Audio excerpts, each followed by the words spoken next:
আজকে আমরা চলেছি আমাদের জানা অজানা পথে 5 জন মিলে।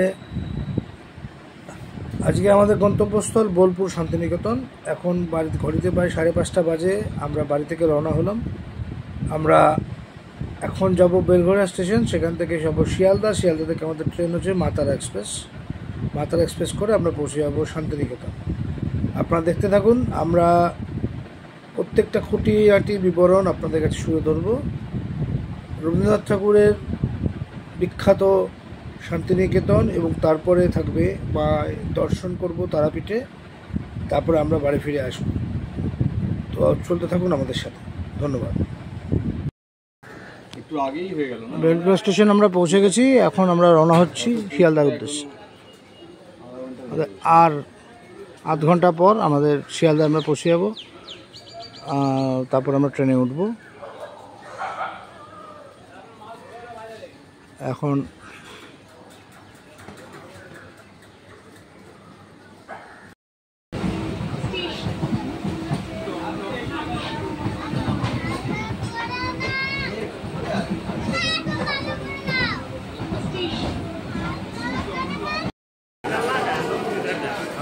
ব্যস্ত সমস্ত এশিয়ার বৃহত্তম রেল স্টেশন শিয়ালদায় পৌঁছেছি। নেমে চলেছি। বুঝতেই পারছেন সবচেয়ে বিজিয়েস্ট রেল স্টেশন সকাল 6টা 6:30 বাজে। এখনই এরকম হচ্ছে। এরপরে এত বেলা বাড়বে, আরও ভিড় হবে। উঠে পড়েছি মাতারা এক্সপ্রেস। আর কিছুক্ষণের মধ্যে হয়তো ট্রেন ছাড়বে, যদি এখনও টাইম হয়নি। আমরা এই ট্রেনে করে সকাল 10টা 10:30টার মধ্যে পৌঁছে যাব বোলপুর শান্তিনিকেতন। বোলপুর শান্তিনিকেতন অ্যাকচুয়ালি এটা শান্তিনিকেতন নামটা দেওয়া মহর্ষি দেবেন্দ্রনাথ ঠাকুরের। পরবর্তীকালে রবীন্দ্রনাথ ঠাকুর এখানে একটি স্কুল স্থাপনা করেন, যেটা ব্রহ্মচর্য স্কুল নামে বিখ্যাত ছিল। পরবর্তীকালে এই ব্রহ্মচর্য স্কুল বিশ্বভারতী বিশ্ববিদ্যালয় নামে সারা পৃথিবীতে তার খ্যাতি ছড়িয়ে পড়েছে। বোলপুর শান্তিনিকেতনে বছরে প্রায় 12 লক্ষ লোক যাতায়াত করেন এবং ইউনেস্কোর হেরিটেজ দর্শনীয় স্থান হিসাবে বোলপুর শান্তিনিকেতন এখন ভারতবর্ষের অন্যতম একটি শীর্ষস্থান। তো আমরা যাচ্ছি দেখতে আজকে। এখন ট্রেনে আমরা সবাই বসে আছি, আর কিছুক্ষণের পরে ট্রেন ছাড়বে হয়তো। পৌঁছে গেলাম আমরা বোলপুর স্টেশনে। এখন 10:30 বাজে। আমরা চলে এসেছি বোলপুর স্টেশনে। বোলপুর স্টেশনে আমরা এখন এখান থেকে আমরা একটা টোটোতে করে আমরা বিভিন্ন জায়গায় ঘুরতে বেরোবো। তার আগে একটু টিফিন করে নিতে হবে। অনেকক্ষণ কিছু খাওয়া হয়নি ট্রেনে। আমরা একটুখানি অল্প কিছু হালকা কিছু করেছিল। যাই হোক, আমরা এখন আস্তে আস্তে বেরোচ্ছি বোলপুর স্টেশন থেকে।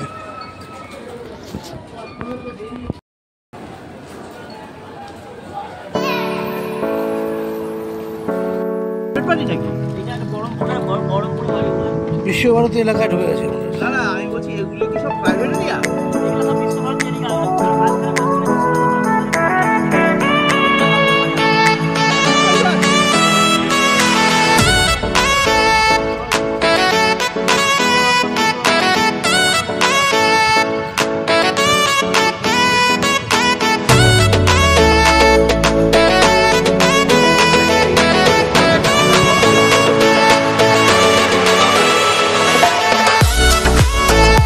ওই জন্যই তো ওই অমরটা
বিরাট বড় মাছ।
ছিল এক সময়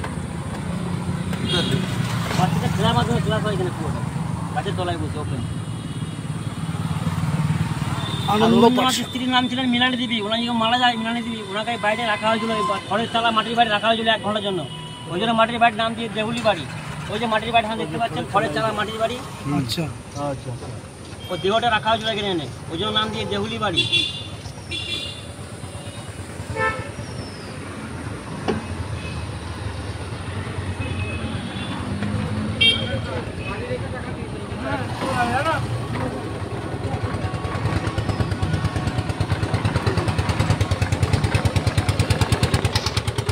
স্পটে পড়া সেই কুমোরপাড়ার গরুর গাড়ি বোঝাই করা কলসারি, সেই বটগাছ, সেই স্মৃতি বিজড়িত রবীন্দ্রনাথ ঠাকুরের স্মৃতি বিজড়িত এই বটগাছ এবং সহজপাঠে সেই আঁকা। এর নাম হচ্ছে 3 পাহাড়ের গাছ। বিরাট বড় বটগাছ, প্রচুর পুরনো, ঐতিহাসিক সাক্ষী বহন করে আসে।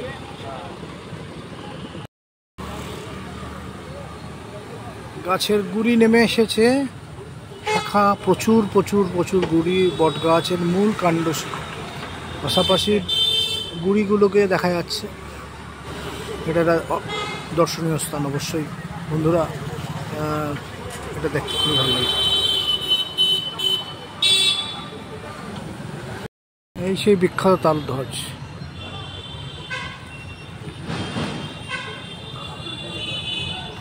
এটি তাল গাছকে কেন্দ্র করে তৈরি খড়ের চাল গোলাকার এই বাড়িটা। বাড়িতে থাকতে ব্রহ্মাচার্য জমি শিক্ষক তেজেশচন্দ্র সেন। কুটিরবাসী কবিতাটি এই বাড়ি এবং তেজেশচন্দ্র সেনের স্মৃতি বহন করছে। রবীন্দ্রনাথ থেকে বনবাণী কাব্যগ্রন্থে এই বাড়িটার কথা আছে। তেজেশচন্দ্র সেন থাকতেন এই বাড়িটায় এবং এই তাল গাছকে কেন্দ্র করে বাড়ির কুটিরটা তৈরি হয়েছে এবং তেজেশচন্দ্র সেন এই বাড়িতে থাকতেন। তাই জন্য এটার নাম হয়েছে তালধ্বজ।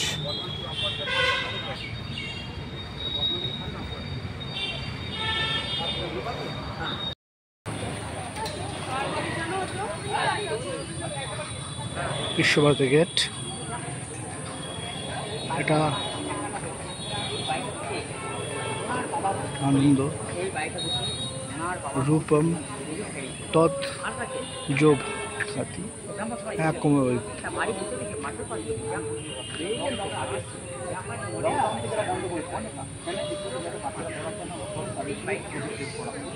আপনার বিভিন্ন জায়গাতে বিভিন্ন লোক আসছে এখানে, কার কি রোগ জ্বালা আছে না আছে, এবার ওপেন ক্লাস হচ্ছে, আপনি যাওয়া মানে তাদের সঙ্গে ছোঁয়াছুঁই হবে, ঢুকতে দেবেন না। আমি বলছি যে এর আগে যখন এসেছিলাম তখন আমরা কোনো বিল্ডিংয়ের মধ্যে এখন ঢোকা যায় না। না, আগে আমরা কিন্তু মিউজিয়ামের মধ্যে ঢুকেছি। হ্যাঁ, তোটা মিউজিয়াম।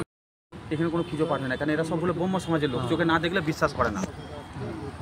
এটা এই উপাসনা বট গাছটা যেটা দেখলেন না, রাত্রে দেখতে ভালো লাগে, লাইট জ্বলে বলে। চারদিকে অন্ধকার, বট গাছ তলা থেকে হ্যালোজিন মারে। মহর্ষি দেবেন্দ্রনাথ ঠাকুরের প্রতিষ্ঠিত মন্দিরটি ব্রহ্ম সমাজের মন্দির। এখানে কোনো ঈশ্বরবাদী পূজা করা হয় না। এখানে শুধুমাত্র একেশ্বরবাদী ব্রহ্ম পর্যায়ে এই মন্দিরটি গড়ে উঠেছে। দেবেন্দ্রনাথ ঠাকুরের হাতে এইটা প্রতিষ্ঠিত করা হয়েছে।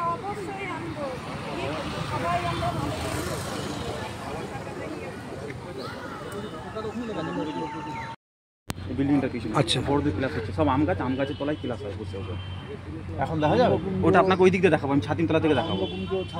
হ্যাঁ, ওটা ওই দিক দিয়ে দেখাবো আপনাকে, কারণ এই দিক দিয়ে তো দেখতে পারবেন না বিল্ডিংয়ের জন্য, সব ওপেন গাছের তলায় ক্লাস হচ্ছে। আর ওই আমরা কুঞ্জুর মঞ্চ মানে মাঠের মধ্যে এখানে একটা লাল রঙের মঞ্চ করা আছে।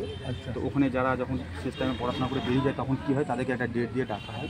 তখন একটা সার্টিফিকেটের সঙ্গে 7খানা ছাতিম পাতা থাকবে একটা ডালের মধ্যে, ওই ছাতিম পাতা দিয়ে সম্বর্ধনা দিয়ে ওদেরকে বের করা হয়। এখানে মেন ঐতিহ্য জিনিস হলো ছাতিম পাতা।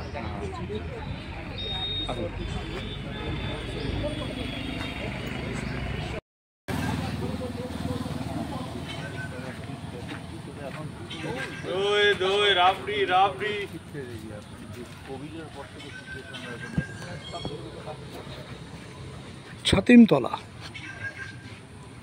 এখানে বটগাছের তলায় সমস্ত স্টুডেন্টদের পড়ানো। এই যে জায়গাটা দেখছেন না, এই জায়গাটা বলা হয় ছাতিমতলা, যে বোর্ডে দিয়ে আছে দেখছেন তো, এই রাস্তার সোজা 3 তলার খাঁচার জায়গাটা দেখছেন, প্লাস্টিকের মধ্যে এখানে গাছ আছে, এটা হলো ছাতিম গাছ। রবীন্দ্রনাথ ঠাকুরের বাবা দেবনাথ ঠাকুর প্রথম যখন এখানে আসে তখন তো পুরো মরুভূমি এলাকা ছিল, তখন এখানে কিছু কাঁটা গাছ ছাতিম গাছ ছিল, তখন রোদে গরমে এখানে আশ্রয় নিয়েছিল। আশ্রয় নেওয়ার পর যখন খুব ভালো লাগে এখানকার জমিদারকে বলেন যে আপনি আমাকে কিছু জায়গা দেন। তো উনি বলেন কী করবেন, বলছে একটা পাঠশালা খুলবো। উনি দেখলেন খুব ভালো কথা, কারণ আগের সময় তো আমার বীরভূম ডিস্ট্রিক্টে বেশিরভাগই তো আদিবাসী লোক থাকতো, নর্থ বলি খুব কম, দিয়ে ওনাকে কিছু জায়গা দিতে। তো উনি বললেন যে আমি জমিদার বংশের লোক, দানের জিনিস লি নাকো। কলকাতা হাইকোর্ট থেকে 1 টাকাতে 20 বিঘে জায়গা কিনে, ওই উপাসনা মন্দির কাঁচঘর দেখলেন ওখান থেকে ছাতিমতলা অবধি 1 টাকাতে 20 বিঘে জায়গা কিনে, কেনার পরে প্রথম 5টা বাচ্চাকে নিয়ে ছাতিম গাছের তলা থেকে স্কুল চালু করেছিলেন, পাঠশালা। এবার আস্তে আস্তে স্টুডেন্ট বাড়ছে, ইউনিভার্সিটি বড় হতে হতে এখন টোটাল জায়গা হয়ে গেছে 1127.80 একর জায়গা, মানে 3250 থেকে 3300 বিঘে জায়গা। এর মধ্যে টোটাল 22টা ভাষাতে পড়াশোনা হয়। এক একটা ডিপার্টমেন্ট 1 কিলোমিটার, 2 কিলোমিটার, 3 কিলোমিটার বা 4 কিলোমিটার দূরে আছে। এই জন্য 90% স্টুডেন্টরা কী করে, সাইকেল ব্যবহার করে। রেগুলার রিক্সা বা টোটো ভাড়া কত দিবে, ওই জন্য সাইকেল করে সব যাতায়াত করে। এখানে 7ই পৌষ শান্তিনিকেতন মেলা, 25শে বৈশাখ রবীন্দ্রনাথ ঠাকুরের জন্মদিন এবং বসন্ত উৎসব যেটা হয়, উপাসনা মন্দির, ছাতিমতলা এবং পুরনো মেলা মাঠটা যেটা বললাম আপনাকে, ভালো প্রোগ্রাম হয়, তখন কিন্তু সবাই ঢুকতে পারবেন আপনারা। এখন ঢোকাবো,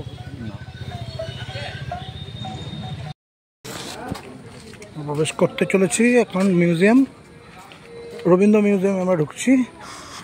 এখানে প্রদর্শনশালা রবীন্দ্রনাথ ঠাকুরের সমস্ত শান্তিনিকেতন এবং বিষয়ে এখানে সব কিছু হচ্ছে। ভিতরে ক্যামেরায় নিষেধ আছে, তাই আমার বাইরে থেকে করতে হচ্ছে।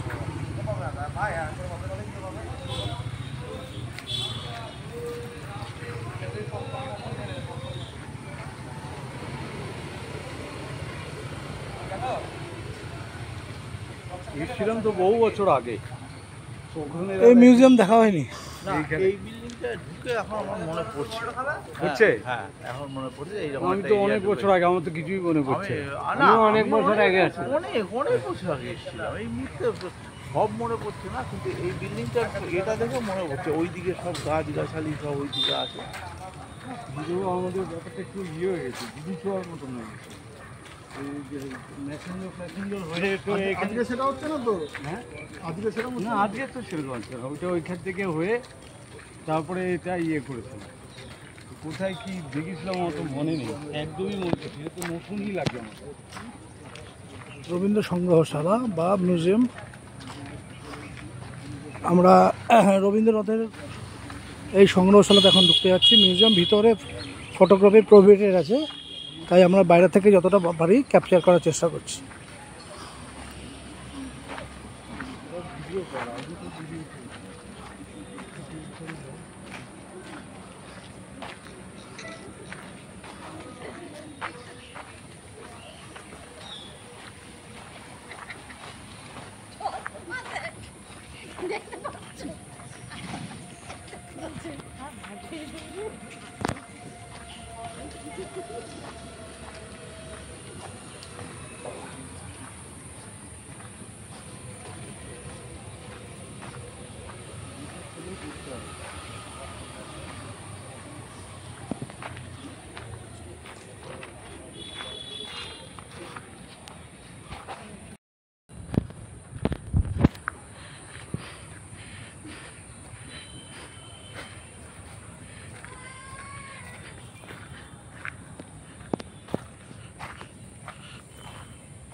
রবীন্দ্রনাথ ঠাকুরের ব্যবহৃত গাড়ি, এই গাড়িটাকে এখানে রাখা হয়েছে, আগেকার দিনের ফিটার গাড়ি।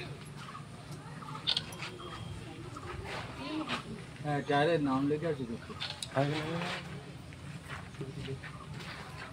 ডানলপ টায়ার এবং ফিটন গাড়ি। হ্যাঁ ফিটন, এটা ফিটন। তাই? হ্যাঁ, নাম্বারটা আছে H0A8689।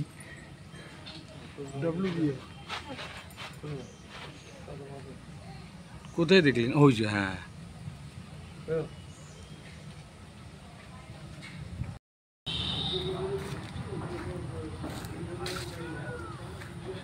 এই বাড়িটি, সামনের বাড়িটি যেটা দেখতে পাচ্ছেন, ওর নাম হচ্ছে পুনশ্চ। এটাও রবীন্দ্রনাথ ঠাকুরের স্মৃতিধন্য একটি বাড়ি। যে বাড়িটি করা হয়েছিল মোটামুটি আউট হাউস হিসাবে, নাম দেওয়া হয়েছে পুনশ্চ। শ্যামলী, এই পাশে দেখতে পাচ্ছেন শ্যামলী, এগুলো সব আউট হাউসের বাড়ি। এবং এই বিরাট বড় চত্বর, রবীন্দ্রনাথ ঠাকুর, দেবেন্দ্রনাথ ঠাকুর বিশাল জমিদারির একটা অংশ এটা।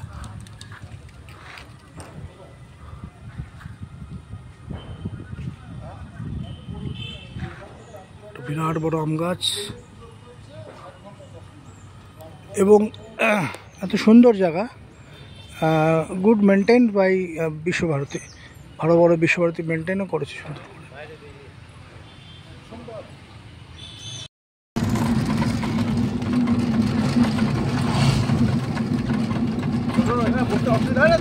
না,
এটাই বলো আবার, তো এটাই বলো, যেটা বলছিল সেটাই বলো। এটা নন্দলাল বসুর বাড়ি। তিনি সহজপাঠে ছবি আঁকতেন। নন্দলাল বসু, ওনার বাড়ি হচ্ছে এইটা। গ্রিলে মাঝখানে যে লেখা আছে গোল জায়গার ভিতরে দন্তের নয় দয় লেখা আছে নন্দলাল বসু।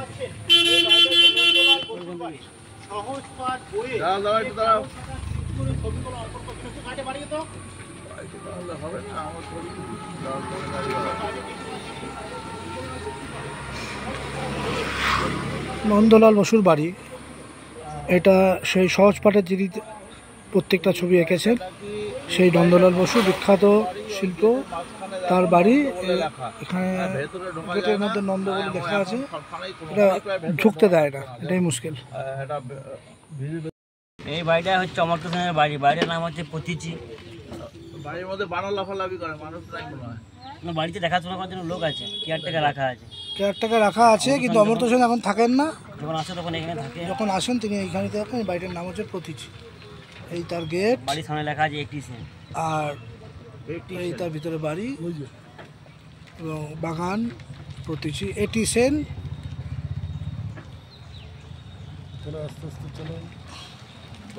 লেখা আছে। আর এই বাড়িটার একটু ডিসপুট চলছে বিশ্বভারতীর সাথে।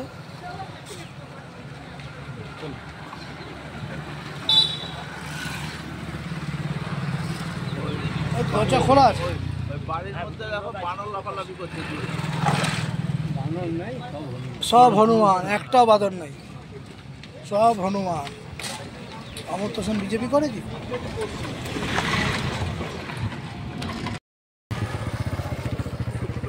CM centre.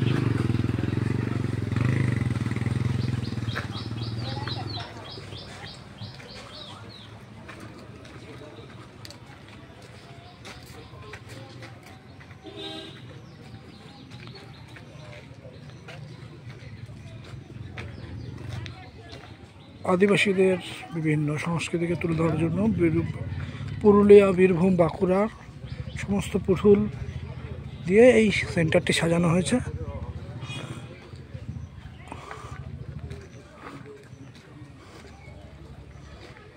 এখানে অনুষ্ঠান মঞ্চের ব্যবস্থা আছে, এখানে অনুষ্ঠান হয়।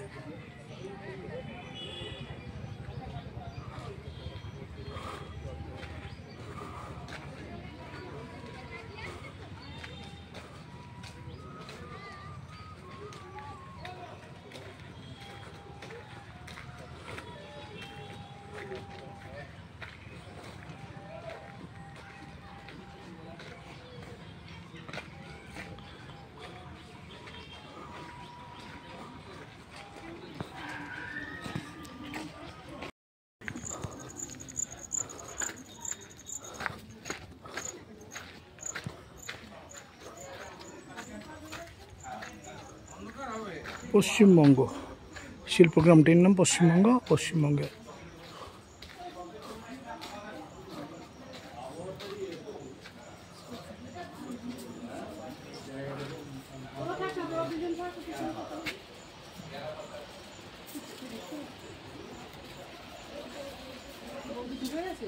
তুলে দাও না, তুমি খালি পায়ে আসো, জাস্ট কিছু না, ক্যামেরাটা ঘোরালেই হয়।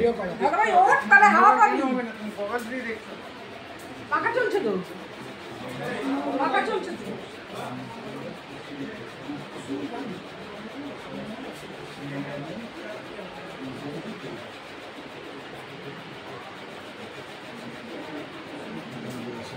উড়িষ্যার বাংলা হলো, এখন অনেক বাকি।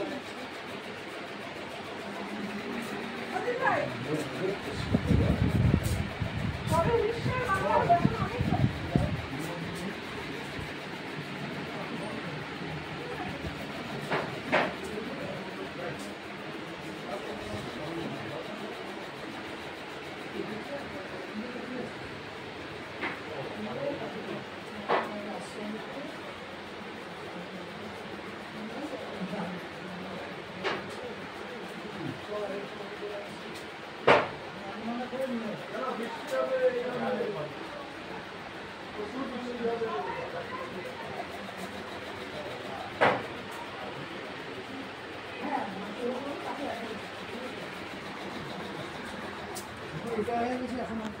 है ना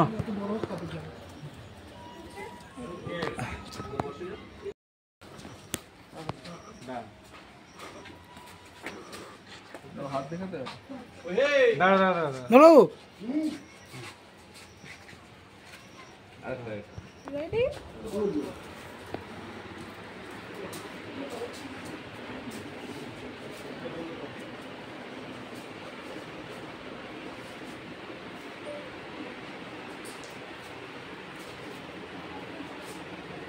পশ্চিমবঙ্গ হলো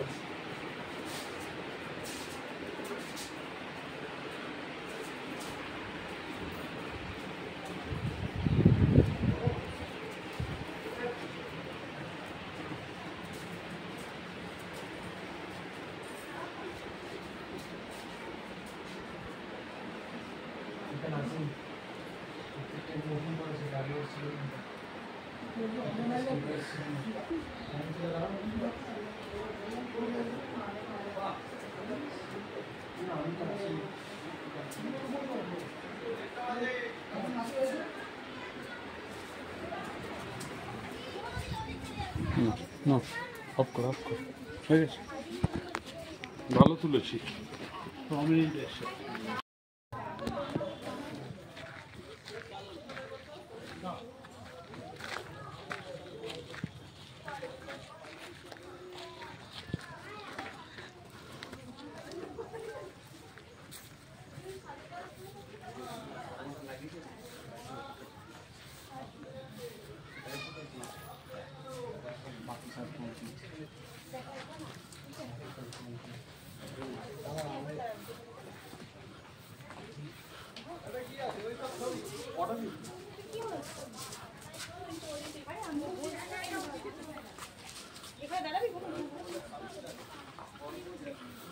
আচল দিয়ে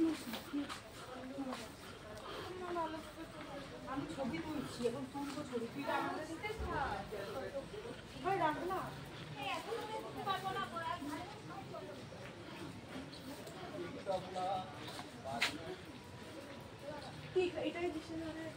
উড়িষ্যা গ্রাম।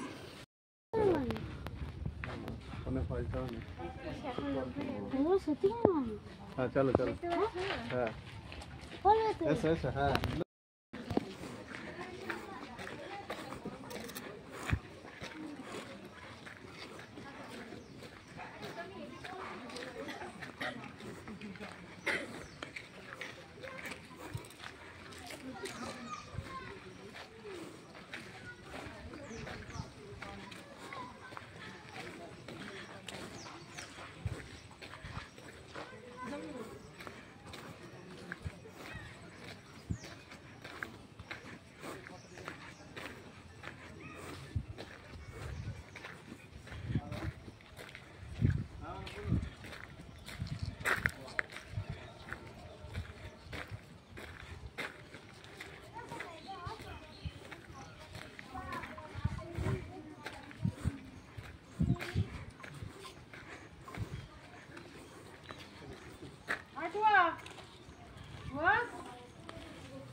আমি ছেড়ে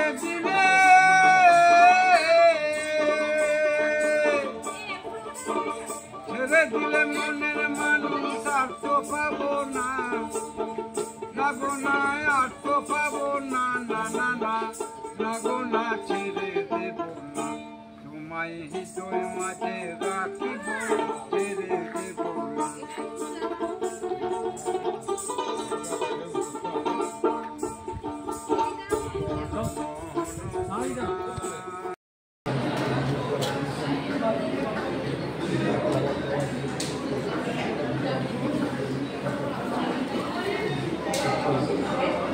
বসে দুপুরের খাওয়া, আমাদের খাবার এসে গেছে, এখানে আমরা খাচ্ছি।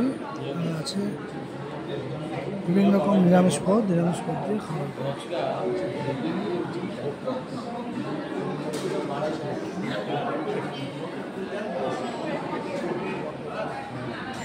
দেখা যাক খাবার টেস্ট করে কেমন খাবার।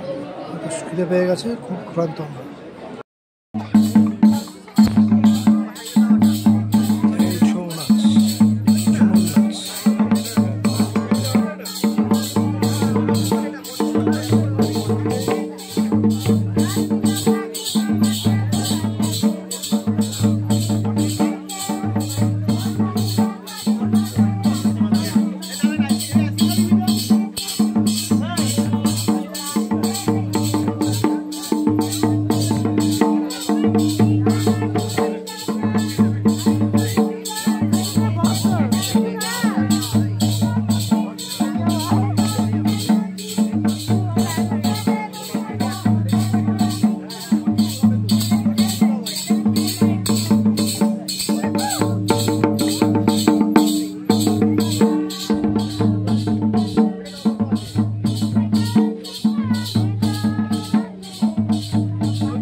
এখানে এসে গেছি। এটা হচ্ছে বিখ্যাত সোনাঝুরির হাট।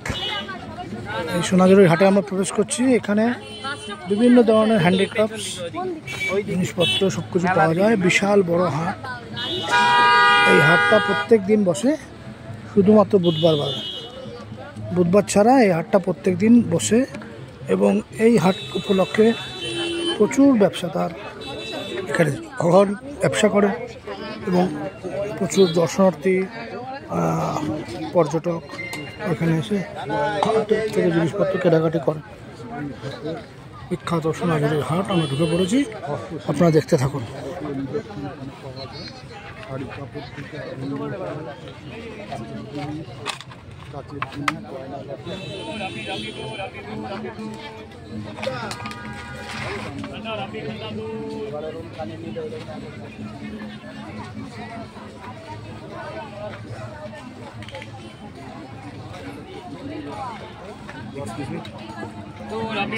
রাবড়ি দো ঠান্ডা দই, রাবড়ি দো ঠান্ডা দই।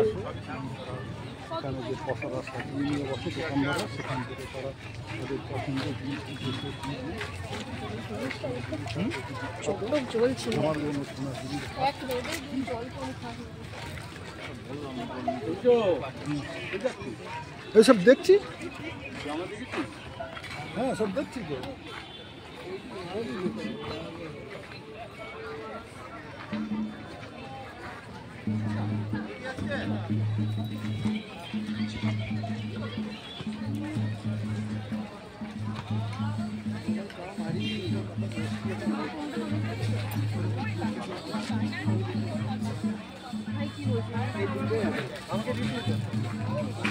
আমার ফোন তোর কাছে?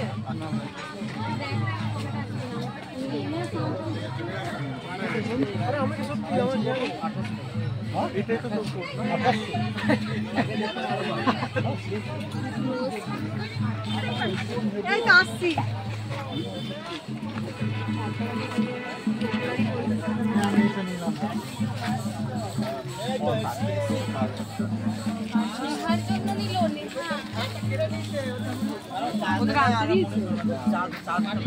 গিফট করবি এটা? কেন?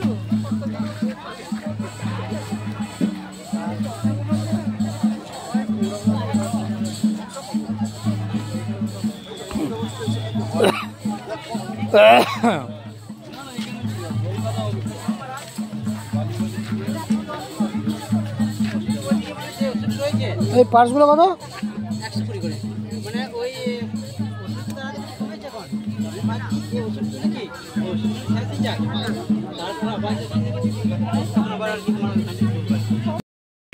এই বিখ্যাত কঙ্কালীতলা মন্দির, আমরা চলে এসেছি।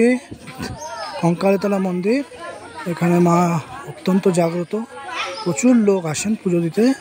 তো আজকে আর পুজো দেওয়ার টাইম নেই, আমরা এমনি দর্শন করে মায়ের তারপর চলে যাব। আপনারাও দেখাচ্ছি।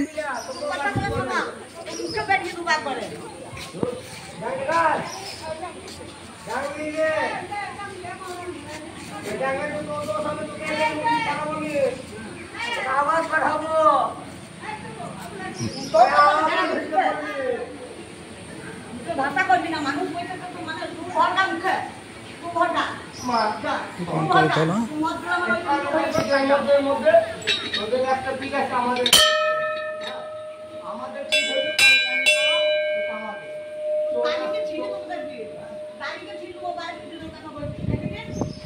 প্রচুর লোক মেহনত করে এখানে।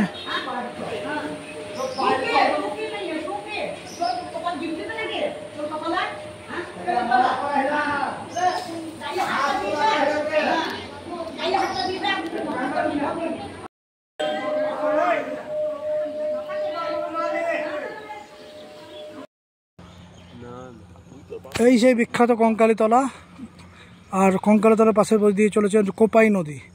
রবীন্দ্রনাথ ঠাকুর বিখ্যাত আমাদের ছোট নদী চলে একে বাঁকে, সেই কোপাই নদী। এই নদীটা এখন জলে ভর্তি, বেশিরভাগ সময় শুকনো থাকে। এই কোপাই নদী, ছোট নদী, চলে একে বাঁকে, এই কোপাই নদী।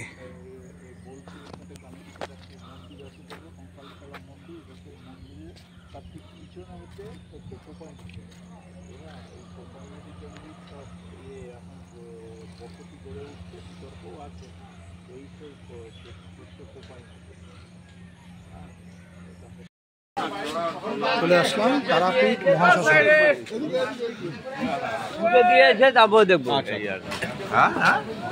এই হচ্ছে তারাপীঠ মহাশ্মশান। আমরা এখন ভিতরে ঢুকবো না, আমরা পরে সন্ধ্যাবেলার দিকে ঢুকবো, তাই তো? সন্ধ্যাবেলার দিকে হচ্ছে দ্বারকা নদী। এটা তারাপীঠ মহাশ্মশানের পাশ দিয়ে বয়ে গেছে এবং তারাপীঠ যে মন্দির আছে মন্দিরের পাশ দিয়ে যে নদী আছে এই নদী হচ্ছে সেই দ্বারকা নদী। বামদেবের সাধনা ভজন সবই এই নদীর পাশে তীরবর্তী অঞ্চলে। তারাপীঠ মহাশ্মশানও এই নদীর তীরবর্তী অঞ্চলে গড়ে উঠেছে। আর এটা হচ্ছে দ্বারকা নদী। কোপাই নদী যে আমরা দেখেছি বোলপুরে, আর এখানে আমরা পেলাম দ্বারকা নদীকে। এগুলি সবই বর্ষার জলে পুষ্য নদী, শাখা নদী।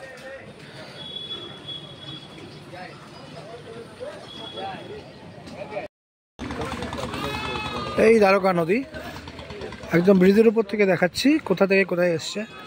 এখানে মহাশ্মশানের পাশ দিয়ে দ্বারকা নদী প্রবাহিত হয়েছে আর এটা চলে গেছে একদম এদিক দিয়ে গিয়ে গঙ্গার সাথে মিশেছে। এগুলো সব শাখা নদী। বর্ষাকালে এই নদীতে প্রচুর জল থাকে, আবার বর্ষাকাল চলে গেলে যখন গরমকাল পড়ে তখন এগুলোতে চড়া পড়ে যায়। শাখা নদী দ্বারকা নদী। এটা তারাপীঠ মন্দির থেকে মাত্র 5-10 মিনিটের পথ। আমরা হেঁটেই আসলাম দ্বারকা নদী। আমরা এখন যাচ্ছি তারাপীঠের বিভিন্ন জায়গা, দর্শনীয় জায়গা ভ্রমণ করতে। বামাখাপা মন্দির, বাড়ি ইত্যাদি। আমাদের রাস্তা, সুন্দর রাস্তা দিয়ে আমরা এগিয়ে যাচ্ছি। এখন আস্তে আস্তে কটা হবে? আমাদের আস্তে আস্তে আর 2:30 বাজবে। 7:30 বেরোলে 11টা। যাই হোক, সকালবেলা ব্রেকফাস্ট করে আমরা এখন রওনা দিয়েছি। আমরা যাচ্ছি আমাদের গন্তব্যস্থল এখন তারাপীঠ সংলগ্ন বিভিন্ন দর্শনীয় স্থানগুলো দখল করা। রামপুরহাট যাবো কিসে? শ্রীকৃষ্ণ ওই জামিনী টামিনী আছে না, জামিনী পাল, অবারিত মাঠ, গগন ললাট, চুমে তব পদধূলি, ছায়া সুনিবিড় শান্তি, ছোট ছোট গ্রামগুলি। দারুণ দৃশ্য। যতদূর চোখ যায় শুধু মাঠ আর মাঠ। রাস্তার দুপাশেই মাঝে মাঝে তাল গাছ। এই জায়গাটা মোটামুটি আমাদের এই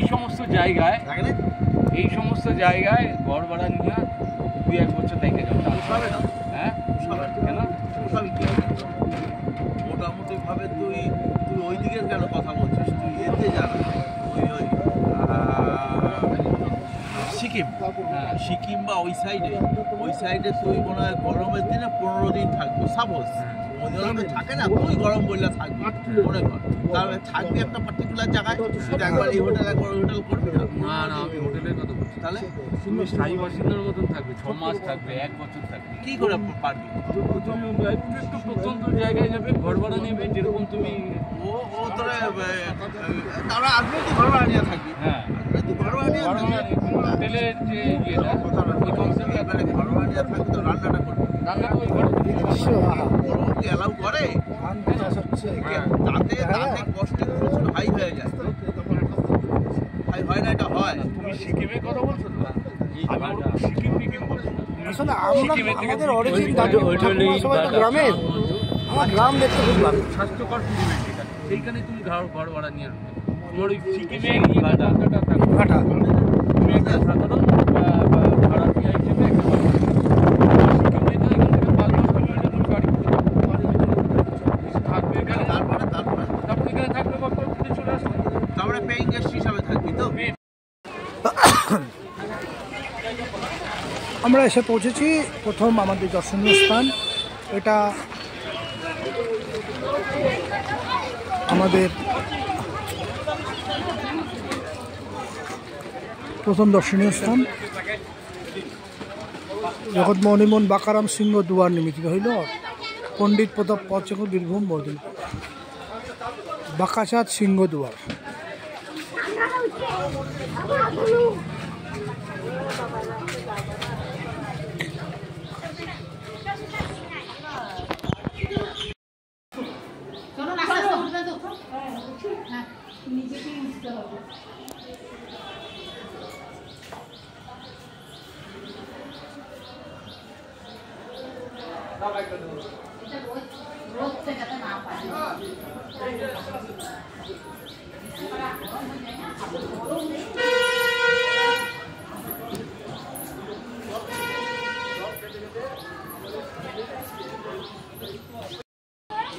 জগন্নাথ ধাম মন্দির। এই মন্দিরের ভেতরে আমি প্রবেশ করলাম না, কারণ জুতো ফুতো খুলে অনেকটা সিঁড়ি দিয়ে উঠতে হয়। জগন্নাথ দেবের মন্দির, জগন্নাথ দেবের তো মূর্তি একই, শুধু মন্দিরটা দেখানোর জন্য আপনাদের দেখে গেছি। এটা নিত্যানন্দ মহাপ্রভুর বিগ্রহ আছে এখানে, জগন্নাথ বাটি বলা হয়। ভেতরে ছবি তোলা যায় না, কাজেই আমি এখান থেকে বাইরে থেকে যতটা দেখানো যায় দেখিয়ে দিচ্ছি। এরপরে দ্রষ্টব্য হচ্ছে বাঁকারায়ের মন্দির। জগন্নাথ দেবের মন্দিরের পরে একটুখানি 5 মিনিটের রাস্তা। এখানে ছোট ছোট অনেকগুলো মন্দির আছে, সেই রাস্তায় আমরা চলেছি।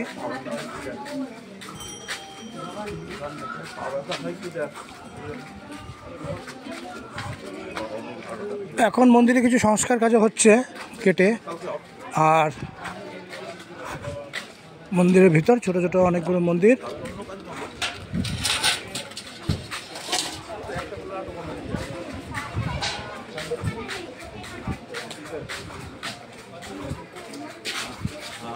নিত্যানন্দ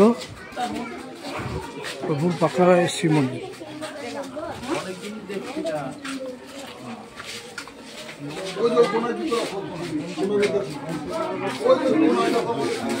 এটা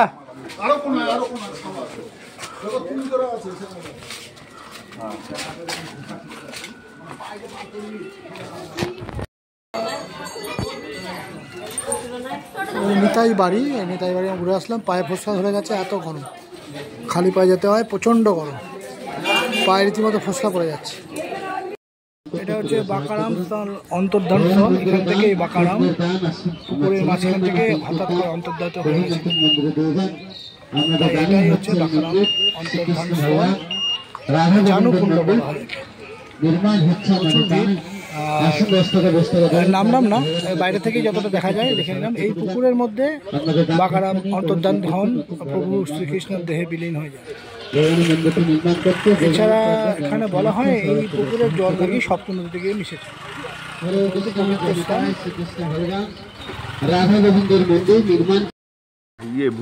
ভারত সেবাশ্রম সংঘ, তারাপীঠ। হ্যাঁ, খিচুড়ি মিচুড়ি খাওয়ানোর, সেই কোথায় পিছনের দিকে নিয়ে গেল গ্রাম দান জমি, এবড়ো খেবড়ো জমি, ওইখানেই খিচুড়ি দেওয়া হলো। হ্যাঁ, ওইখানে বসে খিচুড়ি খেলাম। বাহ,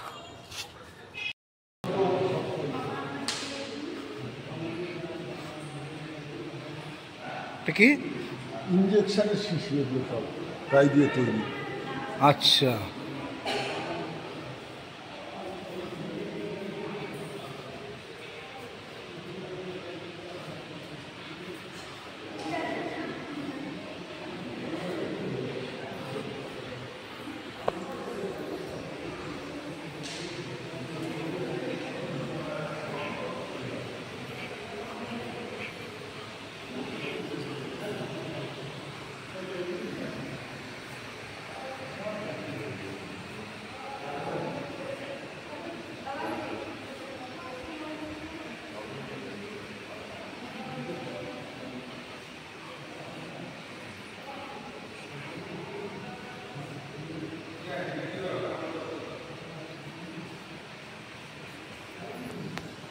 শিবের ছবিটা তুলে না, শিবের ছবিটা তুলতে, হ্যাঁ শিবের ছবিটা তুলতে, শিবের ছবি এটা এই যে শিবটা তুলতে।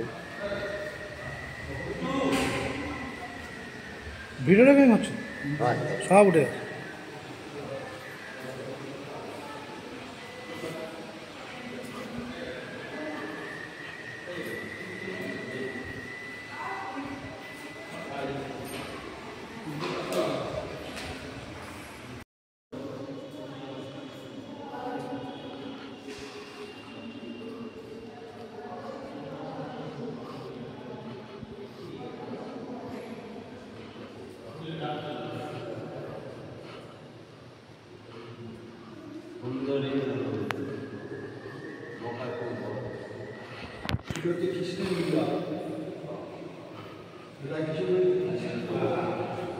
শ্রীকৃষ্ণের জীবন লীলা সম্পর্কে এখানে দেখানো হয়েছে। বাল্যকাল শৈশবে যা যা তিনি করেছিলেন সব এখানে বর্ণনা করা হয়েছে। বকাসুর বধ, নিচের লেখাগুলো না টোটো কালীয় দমন, নিচের যে লেখাগুলো, তাহলে কোনটা কি বোঝা যাবে?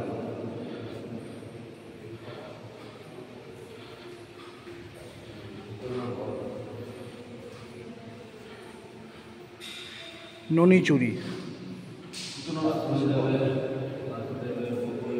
মা যশোদা এবং বলরামের সাথে।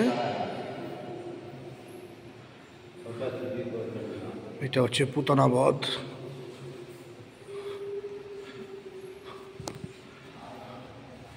আর সেই বাসুদেব যখন শ্রীকৃষ্ণকে নিয়ে এসেছিলেন, সেই সাপ অংশের কারাগার।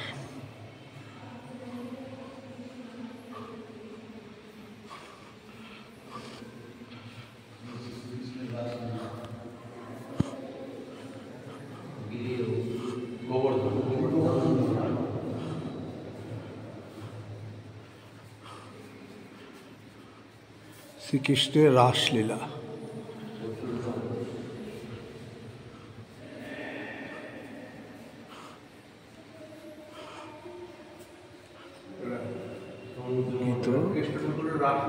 গোবর্ধন ধারণ, এই যে পাহাড়টাকে ধারণ করেছেন সবাই এসে, সেই বিপর্যয়ের হাত থেকে রক্ষা বের করেছিলেন শ্রীকৃষ্ণ।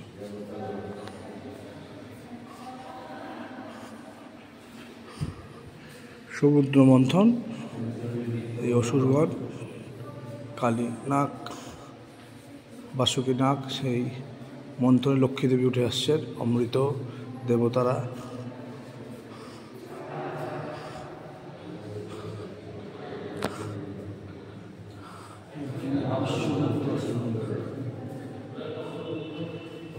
অর্জুন বিশ্বরূপ দর্শন, অর্জুনকে বিশ্বরূপ দর্শন করেছিলেন, যেটা যদা যদা এই ধর্মস্য ভবতি ভার, সেটা অর্জুনকে বিশ্বরূপ দর্শন করেছে। আর এটা সবাই রূপ, চৈতন্যের রূপ, শ্রীবাস, চৈতন্যদেব, প্রভু শ্রীরাম, সবই শ্রীকৃষ্ণের রূপ। প্রভু গদাধর, কমলচার্য, প্রত্যেকেই শ্রীকৃষ্ণের বিভিন্ন রূপে যে পদার্পণ করেছিলেন, সেই অবতার।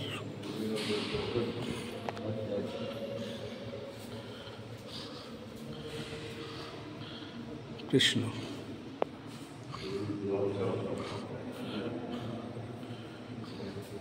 প্রভু শ্রীরাম, এদিকে আছে কালকি কল্কি,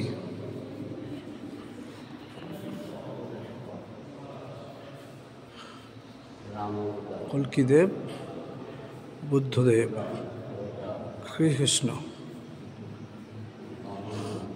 রাম, প্রভু শ্রীরাম, পরশুরাম, বামনাদেব, নৃসিংহদেব, 10 অবতার, এর অন্যতম অবতার নৃসিংহদেব, বরাহদেব। বড়াওটা কি বলতো টোটন? এটা 8ম অবতার। হ্যাঁ, বড় অবতার হচ্ছে 8ম অবতার। না শুয়োর, হ্যাঁ, সুরজ এই রূপে ধারণ আসছিলেন। কুমি, এই কচ্ছপ, কুর্মদেব, কচ্ছপ আর মৎস্য।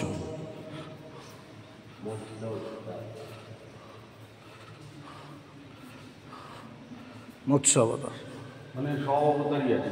10 অবতার সবটাই আছে। অ্যাকচুয়ালি আমরা উল্টো দিক থেকে আসি।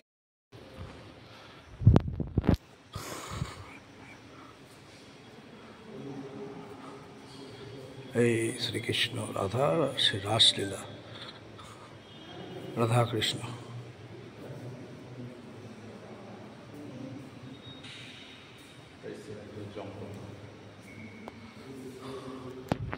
অপূর্ব সুন্দরভাবে সাজানো আছে।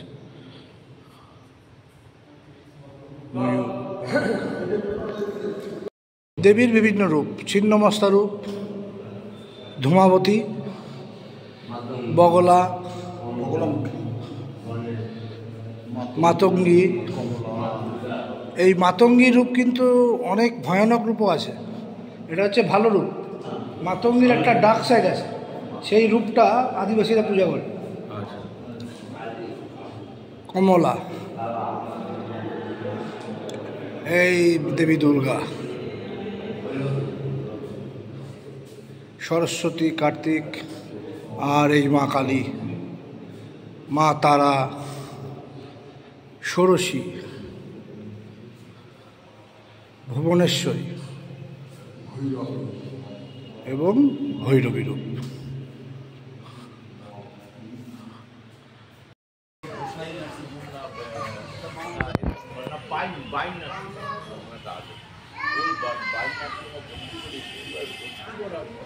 মায়ের মন্দির, ছোট বাবার নাম ছিলেন সন্ন্যাসী গোসাই। এই মুন্ডমালিতলা মায়ের মন্দির, এটা 1686 সালে স্থাপন করা হয়েছে। 1390 বুদ্ধ পূর্ণিমার দিন এটা স্থাপন হয়েছে।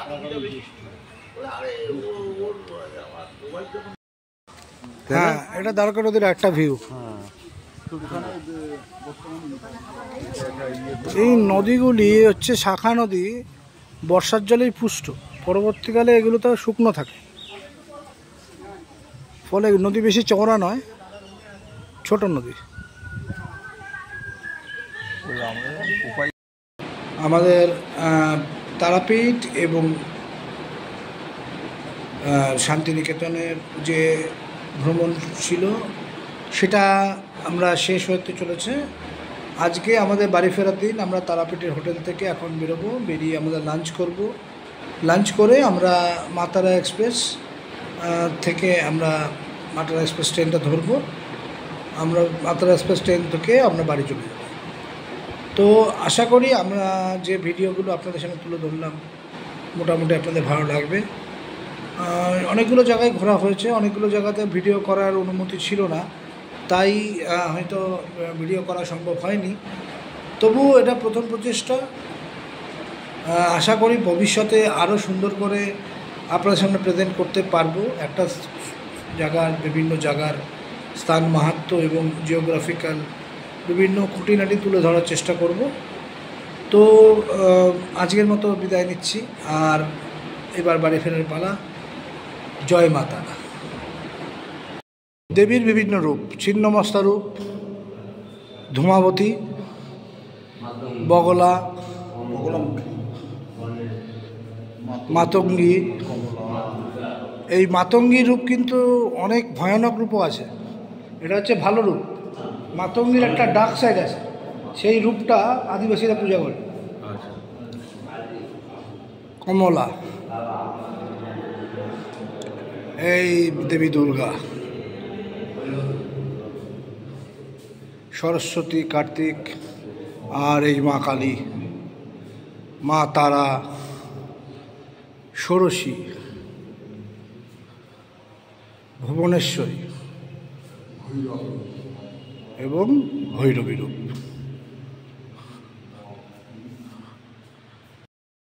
আমাদের তারাপীঠ এবং শান্তিনিকেতনের যে ভ্রমণ ছিল সেটা আমরা শেষ হতে চলেছে। আজকে আমাদের বাড়ি ফেরার দিন। আমরা তারাপীঠের হোটেল থেকে এখন বেরোবো, বেরিয়ে আমাদের লাঞ্চ করব। লাঞ্চ করে আমরা মা তারা এক্সপ্রেস থেকে আমরা মা তারা এক্সপ্রেস ট্রেনটা ধরবো। আমরা মা তারা এক্সপ্রেস ট্রেন থেকে আমরা বাড়ি চলে যাব। তো আশা করি আমরা যে ভিডিওগুলো আপনাদের সামনে তুলে ধরলাম মোটামুটি আপনাদের ভালো লাগবে। অনেকগুলো জায়গায় ঘোরা হয়েছে, অনেকগুলো জায়গাতে ভিডিও করার অনুমতি ছিল না, তাই হয়তো ভিডিও করা সম্ভব হয়নি। তবুও এটা প্রথম প্রচেষ্টা। আশা করি ভবিষ্যতে আরও সুন্দর করে আপনাদের সামনে প্রেজেন্ট করতে পারবো। একটা জায়গার, বিভিন্ন জায়গার স্থান, মাহাত্ম্য এবং জিওগ্রাফিক্যাল বিভিন্ন খুঁটিনাটি তুলে ধরার চেষ্টা করব। তো আজকের মতো বিদায় নিচ্ছি, আর এবার বাড়ি ফেরার পালা। জয় মাতা।